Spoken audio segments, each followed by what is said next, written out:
There was a town called Hackleburg, Alabama, population 1,500.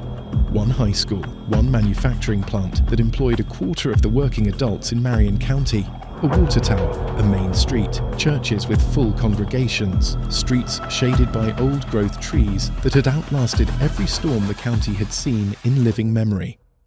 When the National Weather Service Damage Survey team arrived on April 28, 2011, they documented something that the EF scale was designed to categorize but cannot fully describe. The town of Hackleberg was not damaged. It was not severely damaged. It was not devastated in any of the ways that word has come to mean. Hackleberg was simply gone. Structures rated as well-built frame construction, anchored, reinforced, built to last, had been removed from their foundations as cleanly as objects cleared from a table. The survey team found slab after empty slab. What remained above the concrete was debris. What had stood there the day before was a community. The tornado that did this was on the ground for 132 miles. It crossed 2 states. It entered Alabama from Mississippi, moved through Marion County, and continued into Franklin County, where it struck the town of Phil Campbell with the same indifference it had shown to everything before it. The National Weather Service rated it EF5, 210 miles per hour. 72 people were killed. This is the story of the Hackleburg Phil Campbell tornado. The Storm Prediction Center had been watching this day approach for 3 days. The setup that forecasters saw taking shape over the southeastern United States in the final week of April 2011 was not a typical severe weather scenario, the kind that produces a handful of tornadoes and a news cycle of damage reports. It was a convergence, a deep upper-level trough carving across the Central Plains, a powerful southerly jet pumping Gulf moisture northward, a sharp dry line advancing eastward from Mississippi, and surface temperatures across Alabama already climbing past 80 degrees before noon. Chief forecaster Steve Weiss and the Day 1 team issued a high-risk outlook before sunrise. In the modern history of the center, that designation had appeared fewer than 24 times. It had never felt more warranted. James Spann was already on the air at ABC 33/40 in Birmingham. He had been there since before 6 in the morning, and he would remain on the air, tracking, warning, naming streets, talking directly to the people in the path of storms he could see on radar before they could see them out their windows for most of the next 18 hours. He was not the only meteorologist broadcasting that day. Every local station in Alabama had abandoned regular programming, but Spann was the voice that a generation of Alabamians had grown up trusting. He told them to have a plan. He told them to know their safe place before the storms arrived. He told them this was the most dangerous weather day Alabama had faced in decades. Hackleburg, Alabama sits in the hill country of Marion County, in the state's northwest corner. It is the kind of town that does not appear on most maps, unless you are already in Marion County and looking for it. 1,500 people, one high school, Hackleburg High, home of the Panthers, whose gymnasium and hallways served not only as a school, but as the social center of a community built around agriculture and manufacturing. The Wrangler jeans plant on the north side of town employed several hundred workers and had operated there for decades. It was the largest single employer in the area. For many Hackleburg families, working at Wrangler was not a job. It was a career, a livelihood, the economic foundation on which a household was built and sustained. 17 miles to the northeast, Phil Campbell, population 1,100, sat along US Highway 43 in Franklin County. It was a similar town, small, self-sufficient, anchored by a few churches, and a commercial block along the highway, surrounded by wooded hills and the kind of landscape that offers little warning when a storm clears the ridge above you.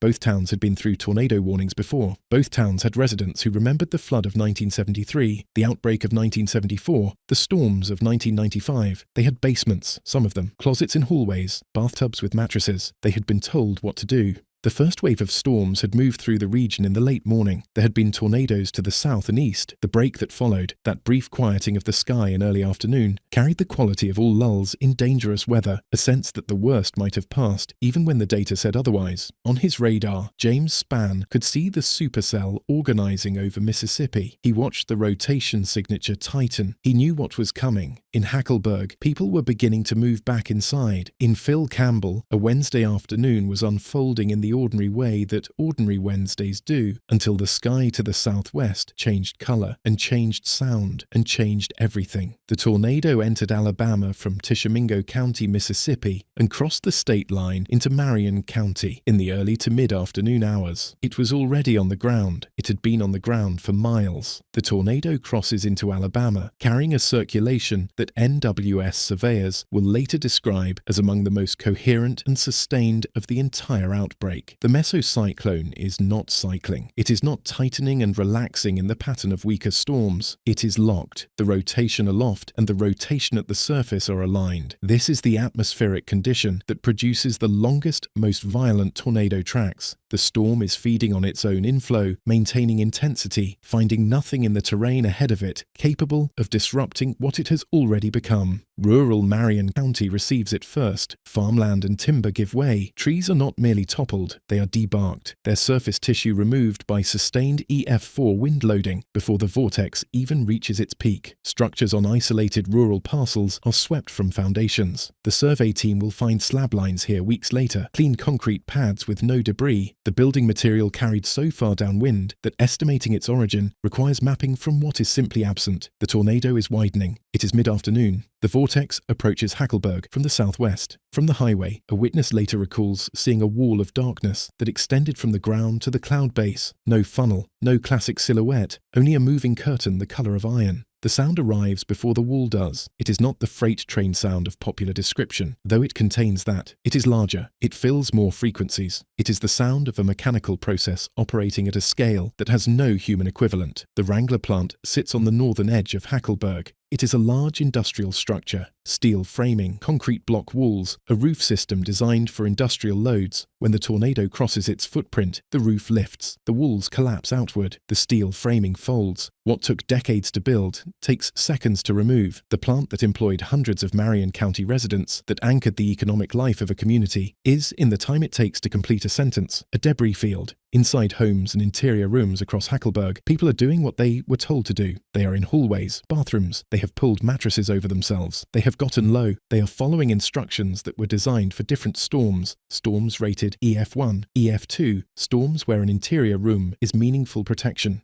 In an EF5, the room is gone. 18 people die in Hackleburg. In a town of 1,500, that is 1 in every 83 residents. The tornado does not pause after Hackleburg. It does not weaken. It does not cycle. It moves northeast with the same intensity it carried across the county line because the atmospheric engine driving it has not changed. The shear aloft remains exceptional. The moisture feed from the south remains uninterrupted. The forward speed, approximately 50 miles per hour, is fast enough to cover ground quickly, but not so fast that the storm's rotation becomes asymmetric and unstable. 17 miles. That is the distance between Hackleberg and Phil Campbell. At 50 miles per hour forward motion, the tornado covers it in approximately 20 minutes. Phil Campbell is on US Highway 43 in Franklin County. It is the kind of small town built around a commercial block along the highway, a gas station, a hardware store, a few local businesses, a diner. The residential streets spread back from the highway in both directions. Modest houses, some with basements, most without. The population of 1,100 is distributed across a compact grid that will not survive the next 15 minutes intact. The tornado arrives. It arrives full. EF5 damage indicators are documented here by the NWS survey team in multiple locations. Well-constructed frame homes, sill plates anchor bolted to continuous concrete foundations, roofs strapped to wall framing are swept clean. Concrete block structures lose their walls. The commercial block along the highway is leveled. Trees that have grown for 50 years beside residential streets are gone to the root ball, the earth around them cratered where the roots tore free.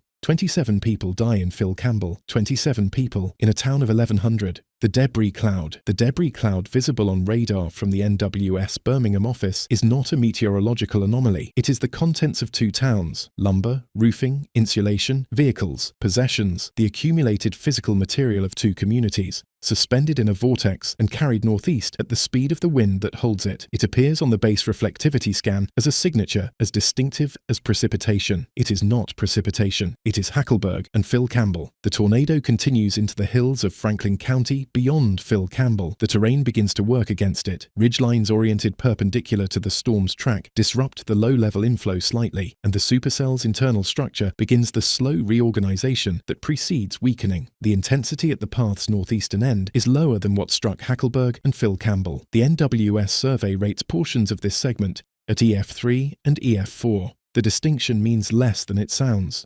EF3 is 160 miles per hour. EF3 removes roofs and collapses walls and kills people who have not found shelter below ground. The path continues. Then, at approximately 132 miles from where the tornado first made ground contact in Mississippi, the circulation aloft finally relaxes. The vortex loses its surface connection. The tornado lifts. The silence that follows is not quiet. It is the sound of what is left. The first responders who arrived in Hackleburg did not arrive to a damaged town. They arrived to a place they could not immediately recognize as a town at all. The water tower was still standing, the one structure tall enough and cylindrical enough that the wind had found no purchase on it. Everything around it was flat. Streets that had been lined with houses were open ground, interrupted by foundation slabs. Street signs were gone, which meant that responders who had lived their whole lives in Marion County were navigating by memory and landmark, except the landmarks were gone too. Trees that had marked corners and driveways and the edges of yards had been stripped to bare trunks or removed entirely. A community that had existed in 3 dimensions for generations was, in its central blocks, essentially 2-dimensional. The smell was specific. People who were there describe it consistently: freshly turned earth, raw wood, something chemical and metallic beneath it. The odor of a town reduced to its component materials, scattered across a quarter-mile-wide corridor of flattened ground. Survivors emerged from the places where the storm had not found them, basements in the minority of homes that had them, a few interior rooms where the foundation had held and the walls had somehow stood, vehicles that had been carried and deposited without killing the people inside. Some walked out with cuts and fractures. Some walked out without a visible mark on them, carrying the particular expression of people who have just experienced something their minds have not yet accepted as real. Some walked out into streets where their neighbors' houses no longer existed and stood very still. In Campbell, search and rescue teams moved through a commercial district where the buildings that had lined Highway 43 that morning were, by that evening, rubble fields. Responders found people in debris piles, alive and not alive, sometimes within feet of each other. The work of finding them was slow because the rubble was deep and unstable, and the scale of the destruction exceeded the immediate capacity of the teams that arrived first. In both towns, local residents did not wait for instructions. They began pulling debris with their hands. A Marion County first responder who worked through the night later described the particular quality of that silence after the wind stopped. The absence of the sounds a town makes. No traffic, no voices from porches, no dogs. Just the creak of damaged structures and the sound of people calling out names. Some of those names received answers. Many did not. By nightfall, the full weight of what had happened to Hackleberg and Campbell had not yet been fully counted. That reckoning came slowly in the days that followed. The National Weather Service damage survey for the Hackleberg-Campbell tornado took days to complete. The survey team documented EF5 damage at multiple points along the path, the highest rating on the enhanced Fujita scale, requiring estimated wind speeds at or above 200 miles per hour in both Hackleberg and Campbell. The confirmation of EF5 intensity was not contested. The damage indicators were unambiguous. Well-built frame structures had been swept from their foundations, and the foundations themselves had been scoured. Large hardwood trees had been debarked, snapped at the base, and in several cases removed entirely, roots and all. The Wrangler plant, a large steel and concrete industrial building, had been systematically disassembled by the wind. These are not EF4 indicators. These are EF5 indicators, and the survey team documented them across enough separate structures and a wide enough path segment to leave no room for debate. The tornado's final statistics were entered into the official record: 132 miles of continuous ground contact across 2 states, a maximum width of approximately 3/4 of a mile, peak winds of 210 miles per hour, and 72 confirmed fatalities, making it the deadliest single tornado of the entire 2011 super outbreak, which itself was the largest tornado outbreak in recorded American history. The rebuilding of Hackleberg began almost immediately after the survey teams left, because in a town of 1,500, the choice between rebuilding and ceasing to exist was a choice the community was not willing to make. State and federal disaster declarations unlocked emergency funding. FEMA deployed resources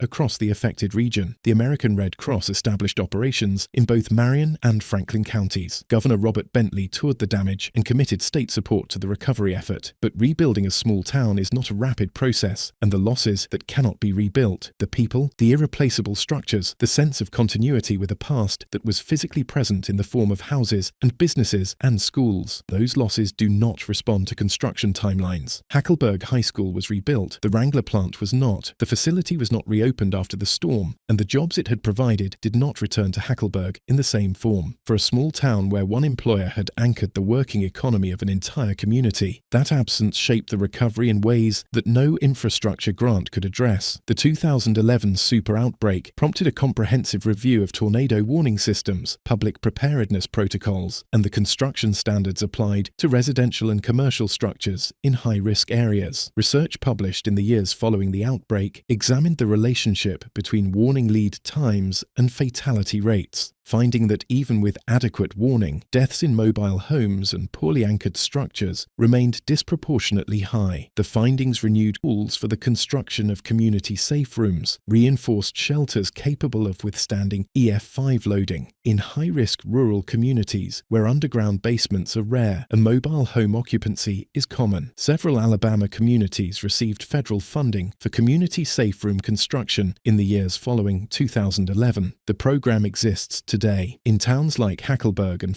Campbell, it arrived too late for the people who needed it on April 27th. The Wrangler plant site in Hackleburg is empty ground, where several hundred people once reported to work on a Wednesday morning. There is nothing. That is the thing that was permanently lost, not the building, but what the building meant to the people who had built their lives around it. April the 27th, 2011, produced 362 confirmed tornadoes in 72 hours. It surpassed the super outbreak of April 3rd and 4th, 1974, the previous record, in both tornado count and total fatalities. By the time the final death tolls were confirmed across all the states affected, 324 people had been killed. It was the deadliest tornado outbreak in the United States since 1925, the year of the tri-state tornado, which killed nearly 700 people across Missouri, Illinois, and Indiana in a single continuous path. The Hackleberg Campbell tornado was the deadliest individual storm of the 2011 outbreak, but it shares that outbreak with tornadoes that also set records, also crossed extraordinary distances, also took extraordinary tolls on communities that had done everything they were told to do. There is a version of April the 27th, 2011 that meteorologists study for what it reveals about the science, the atmospheric dynamics, the forecasting tools, the warning lead times, the survey methodology. That version matters. It has changed how storms are tracked and how warnings are issued and how safe rooms are built and funded. There is another version that belongs to the people who lived it. That version does not compress into data. 72 people died on a single tornado track on a single afternoon in Alabama. Somewhere else in Alabama that same afternoon, another storm was leaving another trail of empty foundations across another county, carrying its own record, its own name, its own count of the lost. That storm was also rated EF5. Its story is next.